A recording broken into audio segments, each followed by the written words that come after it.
penjelasan pasal 10A Undang-Undang RI nomor 31 tahun 2014 tentang perubahan atas Undang-Undang nomor 13 tahun 2006 tentang perlindungan saksi dan korban memang menyatakan frasa penjatuhan pidana yang paling ringan di antara terdakwa lainnya.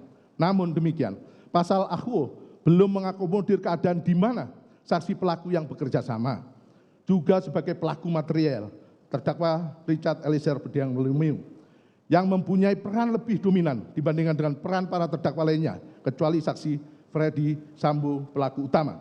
Dalam rangkaian tindak pidana turut serta melakukan pembunuhan berencana terhadap korban Nofriansah Yosua Huta Barat, sehingga permohonan tuntutan kepada majelis hakim untuk penjatuhan pidana yang paling ringan terhadap terdakwa Richard Eliezer Budiang Lumiu di antara terdakwa lainnya perlu mendapat kajian secara mendalam.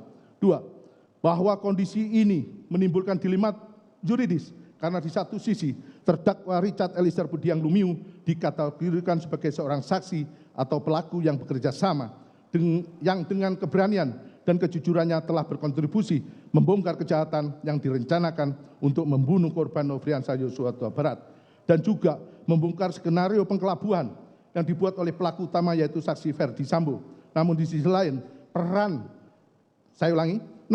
lain peran dari terdakwa Richard Eliezer Budiang Lumiu sebagai eksekutor dari penembakan terhadap korban Nofriansah Yosua Huta Barat perlu juga dipertimbangkan secara jernih dan objektif.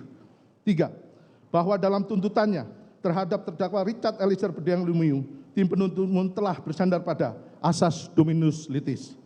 Ketentuan pasal 8 ayat 3 Undang-Undang nomor 11 tahun 2021 tentang Kejaksaan RI yang menyatakan demi keadilan dan kebenaran berdasarkan ketuhanan yang Maha Esa, jaksa melakukan penuntutan.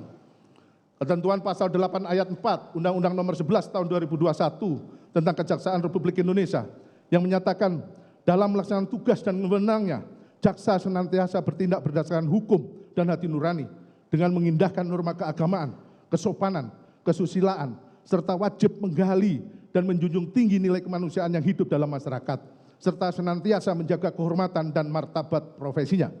Serta teori tujuan pemidanaan yang menyatakan pidana dijatuhkan bukan aqua pecatum es karena orang yang membuat kejahatan, melainkan nepesitur supaya orang jangan melakukan kejahatan.